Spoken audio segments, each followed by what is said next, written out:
ကိုယ့်အိမ်မှာမှန်တစ်ချက်ရှိတယ်နဲ့မှန်ရှိမှာဖမ်းလိုက်ပြီးတော့ကိုယ့်ရဲ့ချစ်ကိုချက်တဲ့ကိုယ့်ရဲ့အိမ်နောက်ဘက်တော့ခါပြီးစားတော့ခါ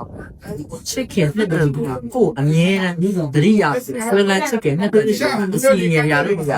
အဲ့တော့မန္တန်လေးက1 2 4 2ထိုးရငါလို့မရှိဘူးရှင်းအောင်ပြတဲ့ဘက်ကနေလာတဲ့မန္တန်တော်တော်ုံကြားပြကြပြီးရတယ်မှာစမ်းဆုံးမှာဟိုတားပြတဲ့ပြင်ကမ်းတော့မှတချို့ကတင်စားကြအရန်စွမ်းပြီးတော့တောင်းဆိုတော့ပေါ့ပြီးပေါင်းကိုင်းကြအဲ့တော့ကိုယ့်ရှိမှာမှန်ရှိတယ်ကိုယ့်မှာမှန်ရှိတယ်ဆိုတော့စင်ပြတဲ့နေရာမှာမှန်အောင်ထောင်လိုက်ကိုမှန်ရှိမှာစင်ပြီးပါလေးနဲ့လည်းရခုခံပြီးတော့ထပ်ရောက်နိုင်တိုင်းထုံးလိုက်ဒါပေမဲ့ကိုထွန်းနဲ့ဖျောင်းလိုက်ရတော့မှန်ထဲမှာပေါ်နေရမယ်နော်မှန်ထဲမှာပေါ်တော့တဲ့ပြောင်းနိုင်ဖြစ်ရပြီတော့မှန်အောင်ချောင်းနဲ့ပြောင်းနိုင်ပုံပြောင်းနိုင်ပြီးသွားတယ်ပြောင်းနိုင်ရဲ့မိသားကိုစိုက်ကြည့်ပြီးတော့လွန်ဒူပေါ်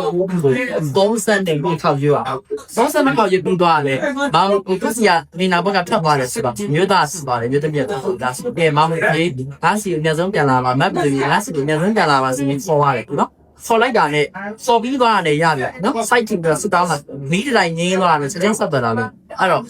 ထပ်တော့ထပ်မသွားဘူးကိုယ်စီမှာပဲရှိတယ်ကိုယ်နဲ့လည်းအဆက်တွေရှိနေတယ်ကိုယ်နဲ့လည်းလက်ရှိမှာပေါင်းတဲ့အစဉ်ပြင်းနေတော့မယ်ဒါပေမဲ့ကိုယ်စကားကိုနားမထောင်ကိုစိတ်ထဲမှာတိတ်မရှိရောမချစ်မနစ်တတ်တော့ဘူးဆိုရင်မိရနေတာတွန်းလိုက်နောက်နေရာနေစအချစ်တွေပို့ပြီးတော့မျက်စိအောက်ကအပြောင်းကန်တဲတဲလောက်ကိုမှချစ်ပြင်ပါလိမ့်မယ်